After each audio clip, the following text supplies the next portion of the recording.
Dear students, today I am going to tell you about membrane lipids. This is the structure of membrane lipid. You can see various components here, and this is the membrane. Now, it is made up of phospholipid molecules. These are the phospholipid molecules, one here and one here. This is phospholipid bilayer. Bilayers में ये phospholipid molecules arranged रहते हैं. You have already read the structure of phospholipids. तो जो उनके hydrophilic heads हैं जिनको कि इस सर्कल से शो किया गया है वो एक्स्ट्रा सेलुलर फ्लूइड की ओर यानी कि आउटर साइड में है और वही यहाँ पे है. ये क्या है? साइटोप्लाज्म.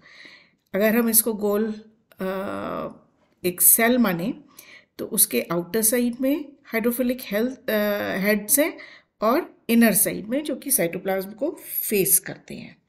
और ये दो फॉस्फोलिपिड मॉलिक्यूल्स से मिलके बनी है जिनके हाइड्रोफोबिक टेल्स जो है वो इनसाइड हैं, यहाँ पे बीच में. दो फॉस्फोलिपिड मॉलिक्यूल्स, उनके हाइड्रोफिलिक एंड्स पे और मिडिल पार्ट में उन दोनों के हाइड्रोफोबिक टेल्स यहाँ पे प्रेजेंट है. इसके अलावा क्या क्या मॉलिक्यूल्स हैं आप देख सकते हैं. Alpha helix protein integral membrane protein, जो कि इंटीग्रल मेम्ब्रेन प्रोटीन कहलाती है, वो इसको पास कर रही है. हेलिकल रीजन ये है और ये जो ये आप स्ट्रक्चर्स देख रहे हैं ये ग्लाइकोप्रोटीन्स के हैं. देन साइटोप्लाज्मिक साइट पहले देख लेते हैं. तो यहाँ पे इसके सरफेस प्रोटीन्स हैं. देन इंटीग्रल प्रोटीन्स जो कि आर पार जाते हैं दोनों साइड के, उनको इंटीग्रल प्रोटीन्स कहते हैं. और ये पेरिफेरल प्रोटीन है जो कि एक साइड में रहता है. ये ग्लोबुलर टाइप का प्रोटीन है. देन पेरिफेरल प्रोटीन, ये भी पेरिफेरल प्रोटीन है. पेरिफेरल प्रोटीन आप इसमें शो करा गया है कि थोड़ा अंदर तक जाता है, जबकि surface protein remains on the outside only. फिर ये ग्लाइकोलिपिड है जो कि इस कलर से शो किया गया है इस सरफेस पे. देन इन दोनों के बीच में कोलेस्ट्रॉल मॉलिक्यूल है. कोलेस्ट्रॉल ये शो किया गया है. Then this is transport protein, protein से बनने वाला चैनल है जो कि ये बाइलिपिड लेयर को आर पार क्रॉस कर रहा है. इससे फिर मॉलिक्यूल्स का ट्रांसपोर्टेशन होता है. अब अपर लेयर देखते हैं जो कि एक्स्ट्रा सेलुलर फ्लूइड को फेस कर रही है या किसी एक्वस फ्लूइड को फेस कर रही है. तो यहाँ पे क्या है? अगेन यहाँ पे हमको दिखेगा ग्लोबुलर प्रोटीन्स हैं. ये क्या थे? ग्लाइकोलिपिड्स हैं. Then glycoproteins are present on the outer surface. Then ये इस कलर से शो कर रहे थे ग्लोबुलर प्रोटीन्स को. These are globular proteins again.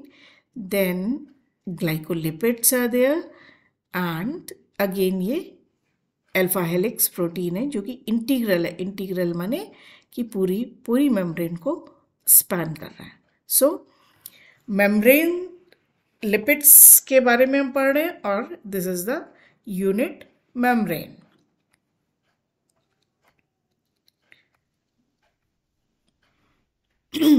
Introduction. Biological lipids are diverse group of chemicals having common defining property of insolubility in water. Water insoluble है. Lipids, two major categories of lipids are there.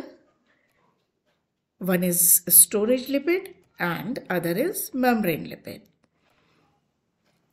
Other lipids are also present in relatively small amounts, yet they play crucial roles in our body as they can be enzyme cofactors, electron carriers, light absorbing pigments, hydrophobic anchors for proteins, which are known as chaperones, to help membrane proteins fold, emulsifying agents in the digestive tract, and intracellular messengers are there, which are lipid in nature, and finally various hormones are lipid in nature.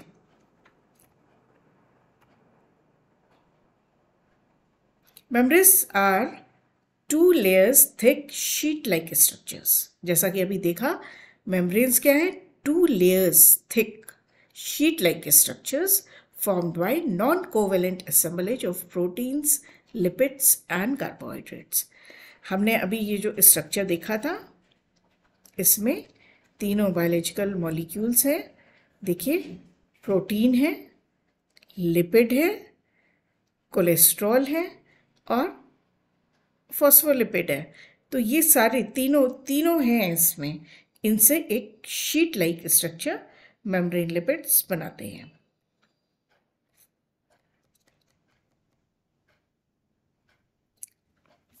Thickness of membranes varies from 60 Armstrong, that is 6 nanometer, to 100 Armstrongs, that is 10 nanometers. Characteristic relative shapes and sizes of some lipid molecules making up membranes as shown in the given figure. अब आपको figure दिखाते हैं जिसमें कि उनके जो structures हैं lipids के. फॉस्फोलिपिड ऐसा होता है जिसको आपने अभी मेम्ब्रेन पे देखा. देन स्फिंगोलिपिड्स भी पाए जाते हैं जो कि इस स्ट्रक्चर में होते हैं. देन कोलेस्ट्रॉल आप देख चुके हैं, इस तरह का है. And polar lipids. तो ये लंबाई है टोटल जो एरिया वो कवर करते हैं, that is around approximately 4 nanometre तो मिनिमम है ही है. बट थिकनेस हमने देखी कि 6 नैनोमीटर से 10 नैनोमीटर्स तक हो सकती है.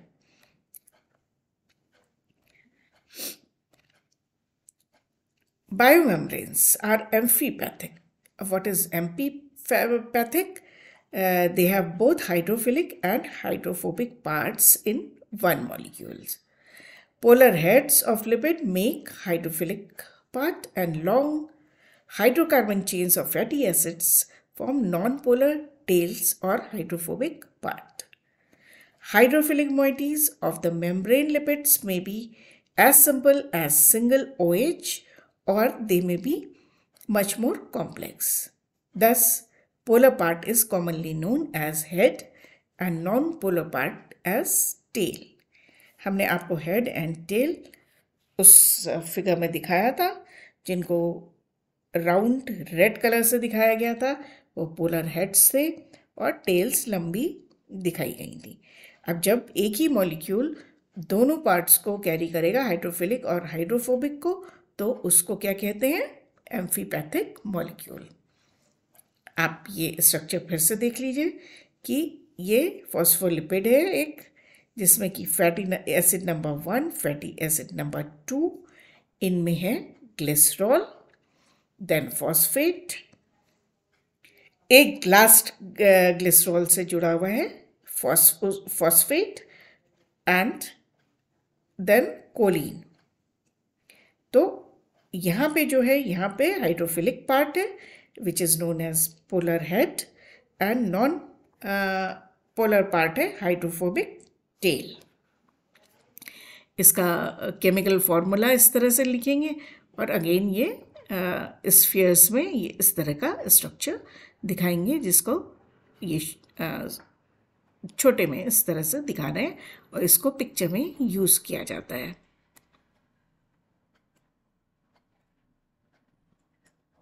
Interaction of hydrophobic parts with one another and hydrophilic parts with water molecules determine the packing of lipids, which in turn determines the structure of the membrane.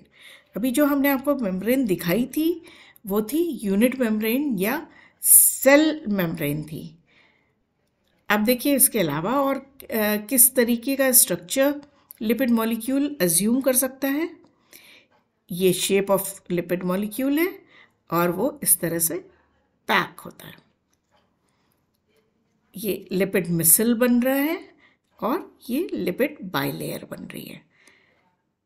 तो ये depending on the interaction of hydrophobic parts with one another, ये tales है, ये आपस में कैसे interact करती हैं, और ये जो पोलर हेड है वो एक्सटर्नल फ्लूइड से, जो कि एक्वस होना चाहिए, उससे कैसे इंटरैक्ट करता है, उसके बेसिस पे ये शेप अज्यूम करती है, स्ट्रक्चर बनता है।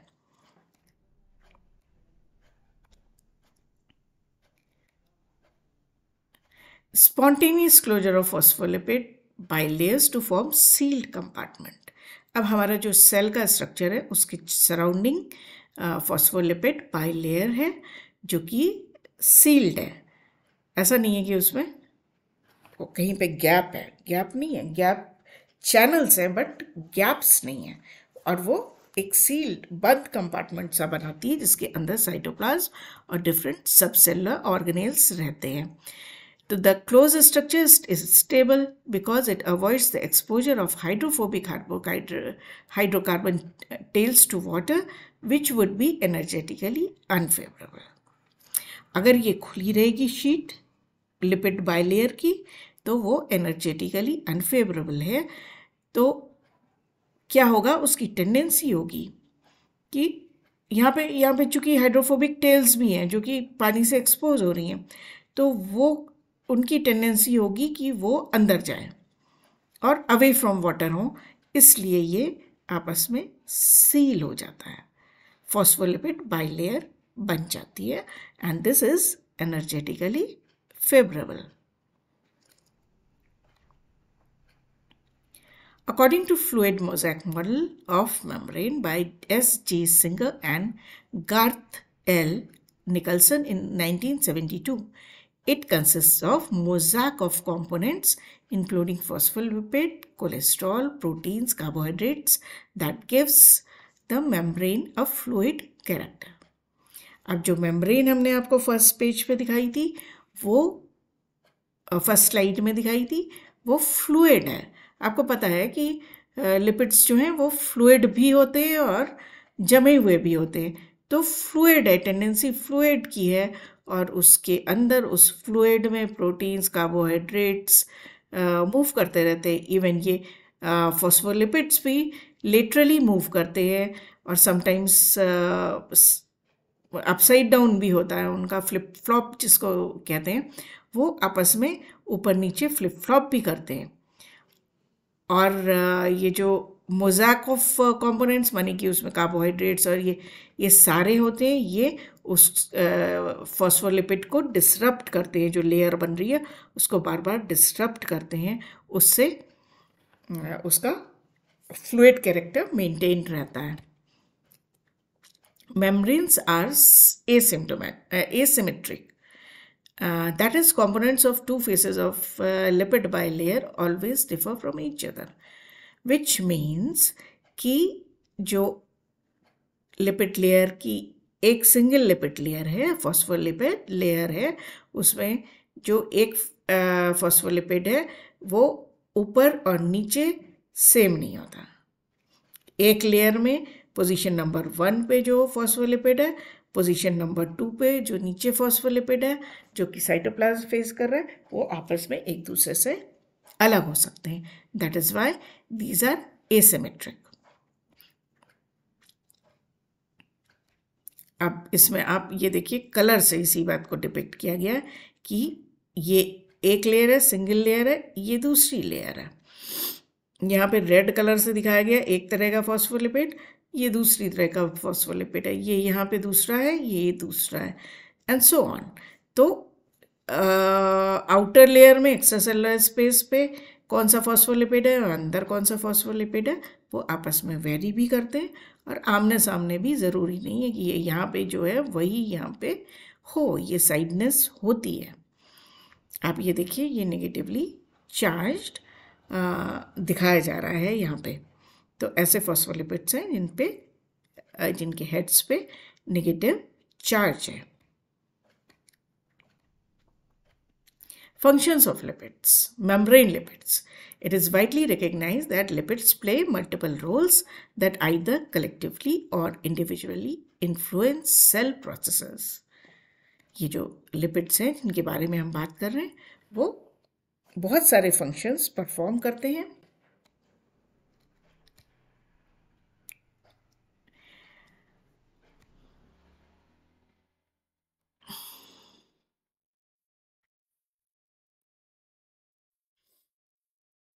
Glycerolipids and sphingolipids through charge and structure are involved in।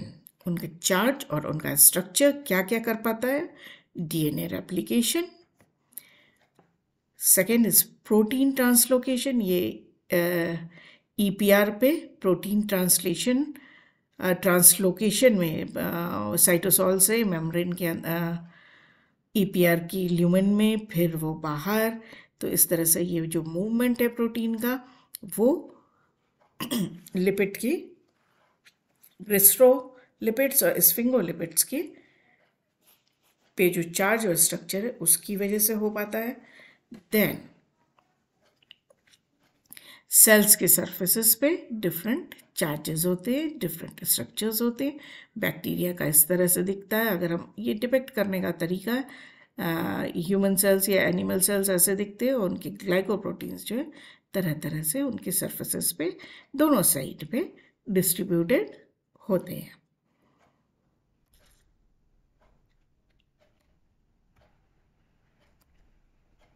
ये सारी फिगर्स मैंने आपकी डिफरेंट इंटरनेट साइट से ली हैं, जिससे कि ये एक अच्छी बनी हुई इमेजेस से आपको ज़्यादा समझ में आए। Then lipids function in signalling pathways. ये आप देखिए, ये चैनल ब्लॉक्ड है, फिर चैनल ओपन है, आयंस का फ्लो है, लिपिड बाइलेयर है ये। देन मेम्ब्रेन प्रोटीनसिस का मतलब उसका फंक्शन क्या है? सिग्नलिंग में काम करता है और ट्रैफिक का जो आयंस वगैरह का है उसका फ्लो भी एक्स्ट्रासेलुलर स्पेस से साइटोसॉल में आता जाता रहता है, डिस्ट्रीब्यूशन होते रहता है आयंस का। कैल्शियम है, मैग्नीशियम है, पोटेशियम है, इन सब का फ्लो बना रहना चाहिए, एप्रोप्रिएट होना चाहिए, उससे यहाँ पे चार्ज सही रहता है। प्लस बहुत सारे फंक्शंस इन चार्ज्ड आयंस की वजह से सेल्स परफॉर्म कर पाता है, मेटाबॉलिज्म चल पाती है।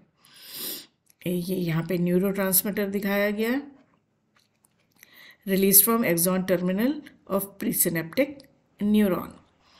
नंबर 1 इस तरह से आप देख सकते हैं किस तरह से ये आगे बढ़ रहा है और ये पूरा प्रोसेस मेम्ब्रेन परमिएबिलिटी में और उसके पोटेंशियल में चेंजेस होने की वजह से एक प्रोसेस परफॉर्म होता है। तो उसके लिए ये लिपिड मेम्ब्रेन रिस्पॉन्सिबल होती है। एनर्जेटिक सिग्नल ट्रांसडक्शंस, जिसमें कि कोई भी सिग्नल ट्रांसमिट होने के लिए एटीपी का ब्रेकडाउन होता है या जीटीपी का ब्रेकडाउन हो रहा है, जीटीपी का, और फिर एक्टिविटी हो जाती है। तो ये प्लाज्मा मेम्ब्रेन है, ये इनएक्टिव रास है, बाउंड टू जीडीपी, वो जीटीपी पे जुड़ा हुआ है। फिर क्या हो रहा है, यहाँ पे जीटीपी आया जिसके पास 3 फॉस्फेट बॉन्ड्स हैं और एनर्जी रिच फॉस्फेट बॉन्ड्स हैं।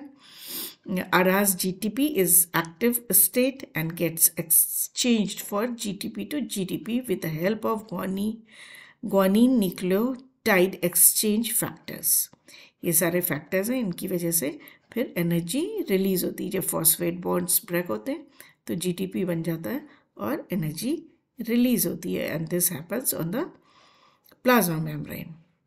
The activity of RAS is terminated by hydrolysis of GTP, which in turn is stimulated by GTPase activating protein। तो ये पूरा प्रोसेस इस तरह से चलता रहता है। कोई भी एक्टिविटी होने के लिए कुछ एक्टिव प्रोसेसेस होते हैं, कुछ पैसिव प्रोसेसेस होते हैं। जहाँ पे एक्टिव प्रोसेस है उसका मतलब है कि उस प्रोसेस को कैरी आउट करने के लिए एनर्जी चाहिए। वो एनर्जी चाहे एटीपी मॉलिक्यूल से आए या जीटीपी मॉलिक्यूल से आए। यहाँ पे एनर्जेटिक सिग्नल ट्रांसडक्शन दिखाया गया और यहाँ पे जीटीपी के ब्रेकडाउन से एक फंक्शन हो रहा है, सिग्नल का ट्रांसडक्शन हो रहा है। सेल ट्रैफिकिंग, सेल में ट्रैफिकिंग कैसे होती है ये आप देख लीजिए। अगेन उसमें जो है लिपिड्स का रोल है।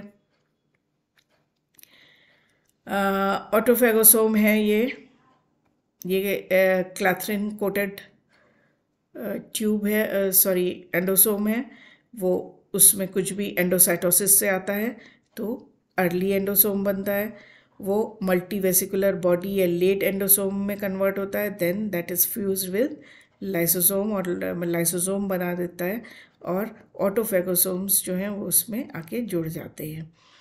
नाउ क्लैथरिन AP1 है और ये आप देख रहे हैं कि EPR गोल्गी बॉडी है, इससे फिर सेक्रेटरी वेसिकल्स निकलती हैं और रेगुलेटेड सीक्रेशन बाहर की ओर होता है। तो इस तरह से ट्रैफिकिंग हो रही है, एंडोसाइटोसिस से अंदर आ रही है और रेगुलेटेड सेक्रेशन, कॉन्स्टिट्यूटिव सेक्रेशन और रीसाइक्लिंग ऑफ एंडोसोम, ये सारे जो हैं वो सेल ट्रैफिकिंग माने कि मटीरियल्स, और in case of amoeba etcetera वो जो फूड इनटेक और एक्सक्रीशन होता है वो सारा, इतने सारे प्रोसेसेस जो है ये endoplasmic sorry membrane proteins regulate करती हैं और मैनेज करती हैं। तो ये भी उसका एक फंक्शन है मेम्ब्रेन प्रोटीन्स का। Their collective properties modulate lipid polymorphism through phase transitions. Laminar हो सकती है, phase transitions होते रहते हैं लिपिड्स में, मेम्ब्रेन लिपिड्स में, और उसकी वजह से लेमिनर स्ट्रक्चर आता है, हेक्सागोनल स्ट्रक्चर आता है, क्यूब्स बनते हैं, मिसल्स बनते हैं। ये आप देखिए क्या है, लिपिड स्पीशीज लाइसोफॉस्फोलिपिड्स डिटर्जेंट्स हैं। यहाँ पे टाइप जो मॉलिकुलर शेप है वो इन्वर्टेड कोन का है और इससे मिसलर स्ट्रक्चर बनता है, ये हम पहले भी देख चुके हैं।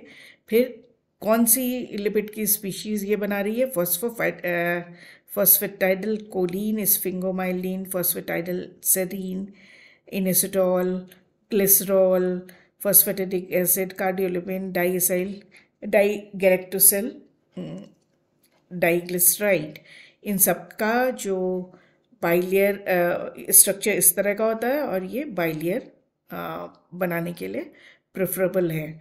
तो ये मतलब बाइलेयर बनाती हैं, बाइलेयर प्रेफरेटिंग, और सिलिंड्रिकल स्ट्रक्चर होता है। इसका अल्टीमेटली लिपिड में क्या होता है, बाइलेयर बन जाती है।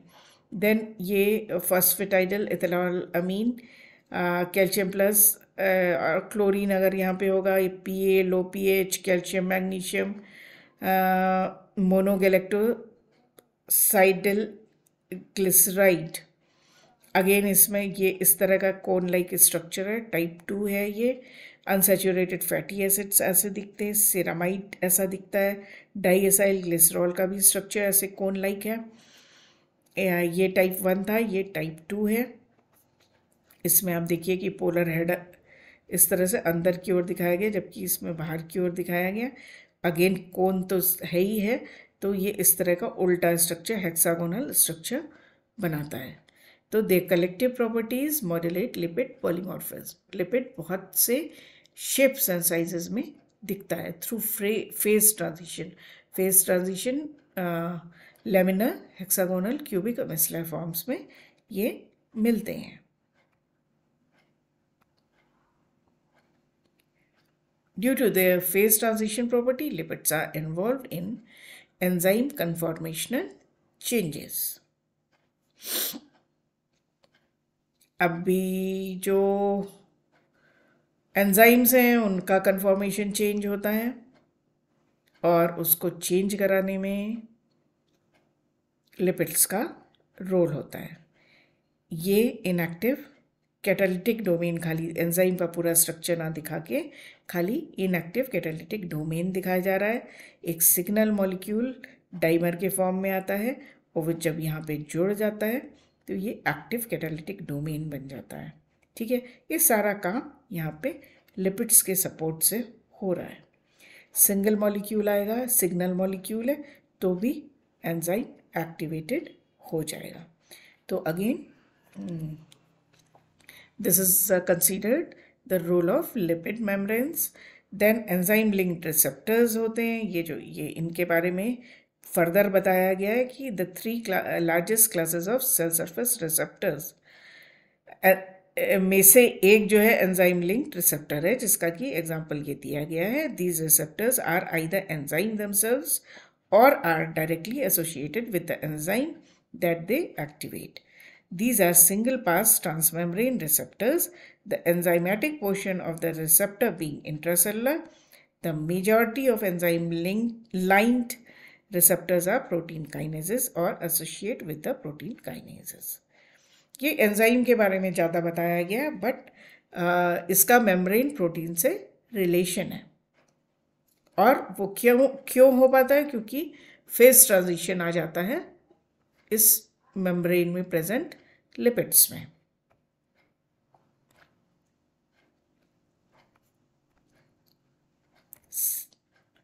सेल डिवीजन के समय अगेन मेम्ब्रेन इस तरह से स्ट्रेच होती है. Animal cells, the cell membrane pinches forming cleavage furrow into 2 daughter cells each with 1 nucleus. तो जो फाइनल स्टेज है सेल डिवीजन की, उसमें अल्टीमेटली मेम्ब्रेन स्ट्रेच करके यहाँ पे से क्लीव होती है, तब जो है सिंगल सेल से 2 डॉटर सेल्स बनते हैं.